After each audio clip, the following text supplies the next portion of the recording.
हमारा नाम लिए। हम थे उस समय डुमरियागंज सिद्धार्थ नगर में। तो उन्होंने कहा नहीं, उनको बुलाओ।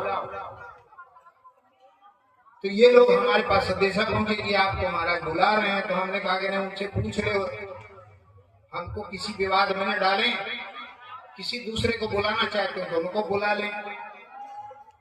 तो उन्होंने कहा बस आप ही का नाम ले रहे हैं बार बार, उनको बुलाओ उनको बुलाओ। तो हम जब दूसरे दिन यहाँ पहुंचे तो उस समय 12 बज रहा था, लगभग दोपहर का समय था। बंगाली बाबा जो उनका शरीर था वहां लेटा हुआ था। अब बड़ी विचित्र बात देखो कि जब हम बंगाली बाबा के सामने पहुंचे तो हमने देखा उनकी आंखें खुली हुई है, और जैसे हमको देख करके हुआ वैसे देखा कि दोबारा में बंद है उनकी आंखें। बस खैर, यहाँ के जो भक्त थे उनके, उन लोगों ने बंगाली बाबा के लिए बहुत समाधि बनी, वहां पर उनका शव रखा गया और भंडारे हुए, सब आयोजन हुए। तो देखो कर्मों का प्रभाव बहुत गहरा है, इतना गहरा है, वहां किसी को छोड़ा नहीं जाता है। भगवान अपने भी कर्मों के भोग का संसार में दिखाते हैं। ये भगवान में सामर्थ्य है कि वो नष्ट कर सकते हैं अपने कर्मों को, लेकिन नहीं। जैसे संसद में कानून पास होता है तो वो पास हुआ कानून प्रधानमंत्री पर भी लागू हो जाता है, मंत्रियों पर भी लागू हो जाता है। ठीक इसी तरह भगवान का बनाया हुआ विधान भगवान पर भी लागू हो जाता है। भगवान ने राम अवतार में छिप करके बाली को एक बाण से मारा था, छिप करके मारा था। इसलिए बाली ने एक प्रश्न कर दिया था। प्रश्न क्या था कि धर्म हेतु अवतरे हो गोसाई, मारे हो मोही व्याध की नाई। अरे छिप करके तो मारता है बहेलिया, व्याध मारता है। महाराज आप तो धर्म के लिए आए हो, आमने सामने लड़ते, आपने मुझको छिप करके मारा।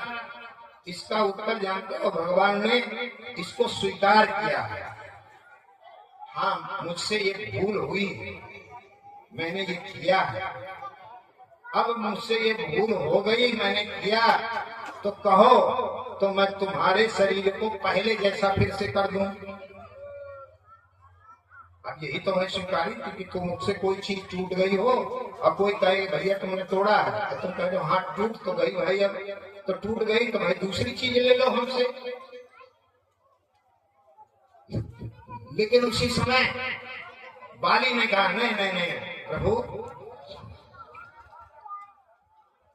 राम जी ने कह दिया अचल करो तन राखूं प्राणा, मैं तुम्हारे शरीर को फिर वैसा कर दूं, तुम्हारे शरीर में फिर से प्राणों को मैं संचार कर दूं।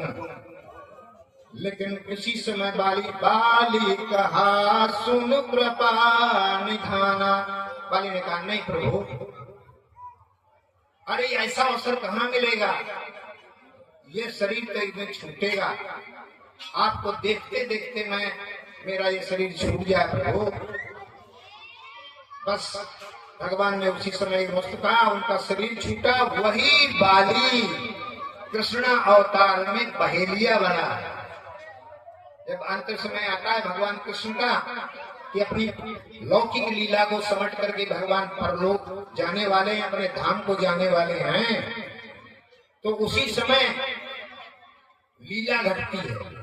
लीला क्या होती है कि भगवान एक पीपल के वृक्ष के नीचे और पैर पर पैर रखे हुए विचार कर रहे हैं कि देखो तो मेरा इतना बड़ा परिवार इतना कुमार्गी हो गया कि आज मेरे द्वारा इन सब का नाश होने वाला है। तो उसी वंश में मैं भी तो हूं, मेरा भी क्योंकि श्राप हुआ था गांधारी का, गांधारी ने श्राप दिया था कृष्ण जैसे तुमने हमारे कुल का नाश करवाया है, मैं भी श्राप देती हूँ कि तुम्हारे कुल का भी नाश वैसे ही होगा। तो उस समय भगवान सोचने लगे मैं भी तो उसी खानदान में हूं। और जब ऐसा सोचा, उसी समय की हमको चलना है, उसी समय देवर्षि महाराज ये आ जाते हैं जो बहुत श्राप देने वाले थे। उसी समय कहते हैं नहीं मुझे श्री कृष्ण से मिलना है। उसी समय देवता आ जाते हैं देवलोक से और सभी भगवान से कहते हैं चलिए चलिए चलिए, आपका समय पूरा हो गया है, समय हो गया है, चलिए। भगवान अपने धाम को जाने वाले हैं तो भाई कोई न कोई कारण तो बनेगा। उसी समय बहेलिया के रूप में जो अवतार लिया था बाली, उस समय शिकार करता हुआ घूम रहा था। उसने देखा भगवान कृष्ण के पैरों में पद्म थी, चमक रही थी। तो उसको लगा कि लगता है ये हिरण की आंख चमक रही है। उसी समय ऐसा सोच करके उसने संधान बाण का किया और वो जाकर के भगवान के पद्म में लगी, पद्म फट गई। बहेलिया आकर के देखने लगा मेरा शिकार। तो देखा उसने द्वारिकाधीश, अरे ये मैंने क्या कर डाला, द्वारकाधीश को बाण मेरा लगा, ओहो बहुत बड़ा अनर्थ हो गया, बहुत बड़ा मैंने पाप किया। रोने लगा, गिड़गिड़ाने लगा, भगवान के पैरों में गिर पड़ा, प्रभु मुझे क्षमा कर दीजिए, अनजान में मुझसे ये पाप हो गया है। भगवान ने कहा बहन तुम शोक मत करो, तुम नहीं जानते हो तुम कौन हो, मैं कौन हूं। बहरिया ने कहा प्रभु मेरे जैसा पापी क्या जान पाएगा। भगवान ने कहा अरे तुम राम अवतार में तुम ही बाली थी और मैं ही राम था। मैंने तुमको छिप करके एक बाण से मारा था, उसी का बदला देने के लिए आज तुम बहेलिया के रूप में आए हो, मैं कृष्ण के रूप में आया हूं। भगवान उसी समय अपने धाम को चले जाते हैं। और एक बात ये जरूर सुन लो,